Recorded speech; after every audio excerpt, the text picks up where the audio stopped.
વડોદરાની માંજલપુર બેઠક પર આવતીકાલે છે મતદાન. વરસાદનું પણ છે યલો એલર્ટ અને તેની વચ્ચે 1,11,000થી વધુ પુરુષો, 1,07,000થી વધુ મહિલા મતદારો મતદાન કરશે. મતાધિકારનો ઉપયોગ કરશે. 260 જેટલા મતદાન મથકો છે. વડોદરા શહેરની હાઈ પ્રોફાઇલ ગણાય છે માંજલપુર વિધાનસભા બેઠક અને તેની પેટા ચૂંટણી માટે આવતીકાલે મતદાન થવાનું છે. એક તરફ હવામાન વિભાગ દ્વારા વરસાદનું યલો એલર્ટ જાહેર થયું છે, બીજી તરફ જિલ્લા કલેક્ટર અને ચૂંટણી તંત્ર દ્વારા મતદારોને કોઈ તકલીફ ન પડે તે માટેની તૈયારીઓ થઈ ગઈ છે.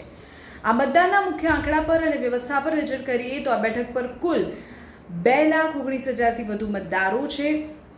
260 મતદાન મથકો છે. કલેક્ટરના જણાવ્યા મુજબ વરસાદી માહોલને ધ્યાનમાં રાખીને જ્યાં કોરિડોર નથી ત્યાં રેઇનપ્રૂફ ટેન્ટ ઊભા કરાયા છે. વરસાદી પાણી ભરાય તો તાત્કાલિક નિકાલ માટે પાલિકાની ક્વિક રિસ્પોન્સ ટીમ પણ તૈનાત કરવામાં આવી છે. રવિશંકર છાત્રાલય પાસે ડી વોટરિંગ પંપ તૈનાત કરાયા છે. આ સિવાય દેશમાં પહેલીવાર મતદારો માટે મતદાન મથકની બહાર મોબાઈલ વોલેટ ડિપોઝિટની વિશેષ સુવિધા ઊભી કરાઈ છે. ચૂંટણી શાંતિપૂર્ણ વાતાવરણમાં યોજાય તે માટે 1,000થી વધુ સુરક્ષાકર્મીઓ મેદાનમાં છે. આ સુરક્ષા વ્યવસ્થામાં 320 પોલીસકર્મી, 326 હોમગાર્ડ, સીએપીએફના 688, સીઆરપીએફના 48 જવાનો તૈનાત રહેશે. આ સિવાય 520 સીસીટીવી કેમેરા હશે. વડોદરાના નેત્રમ કંટ્રોલ રૂમમાંથી 24 કલાકનું મોનિટરિંગ થઈ રહ્યું છે.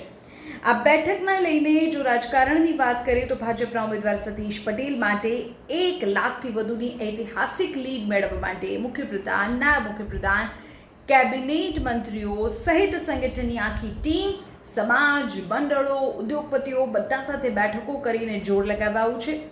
ભારતીય જનતા પાર્ટીના ધારાસભ્ય યોગેશ પટેલ કે જેઓ માંજલપુરથી ધારાસભ્ય હતા, તેમના નિધન બાદ આ બેઠક ખાલી પડી.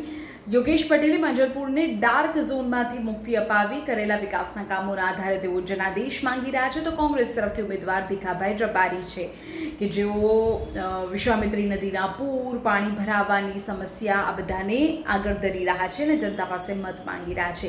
આ બેઠક પર વર્ષોથી ભાજપનો દબદબો રહ્યો છે, પણ આ પેટા ચૂંટણીમાં કોણ જીતે છે કોણ નહીં એ 3 ઓગસ્ટે ખબર પડશે. આવતીકાલે છે મતદાન. પ્રચાર પડઘમ શાંત થઈ ગયા છે. ડોર ટુ ડોર પ્રચાર થઈ રહ્યો છે. જનતાનું સમર્થન માંગવામાં આવ્યું છે. જોવું એ રહેશે કે માંજલપુરની જનતા કોની પડખે રહેશે.